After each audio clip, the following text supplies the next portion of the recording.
Sa malawak at makulay na mundo ng mitolohiyang Pilipino, isa sa pinakakilalang nilalang ang kapre. Isang higanteng naninirahan sa mga punong matagal nang nakatayo mula pa noong unang panahon. Sa kabila ng nakakatakot nitong anyo, ang kapre ay madalas ilarawang hindi halimaw, kundi isang tahimik ngunit makapangyarihang tagapangalaga ng kalikasan. Maraming kwento mula sa iba't ibang rehiyon ng Pilipinas ang naglalarawan sa kanya bilang isang nilalang na naroroon lamang upang magmasid at protektahan ang kaniyang teritoryo. Ang kapre ay karaniwang inilalarawan bilang isang napakalaking nilalang na may maitim na balat, makapal na buhok, at hawak-hawak na tabakong hindi nauubos. Karaniwan siyang nakikita sa matataas at matatandang puno, partikular sa mga balete, akasya, at mangga.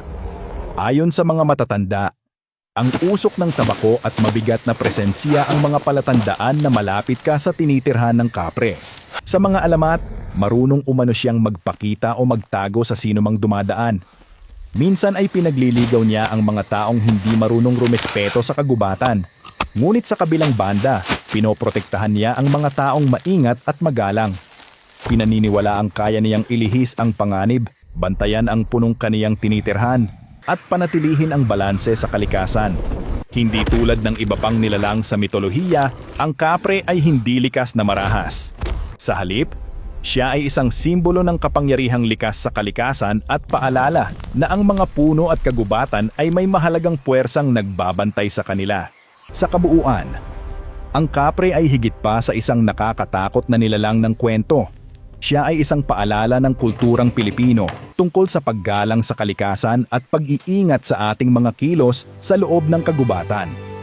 Ang kaniyang imahe bilang isang matahimik na tagapagbantay ay nagpapatunay na ang mitolohiya ay hindi lamang kathang-isip, kundi kwentong nagbabahagi ng aral at pagpapahalaga.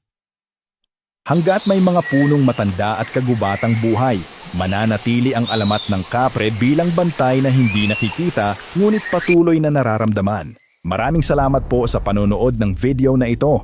Kung nagustuhan nyo ang panonood, pwede po ninyong i-like and share at i-follow ang page na ito para sa susunod pang mga AI Pormasyon TV.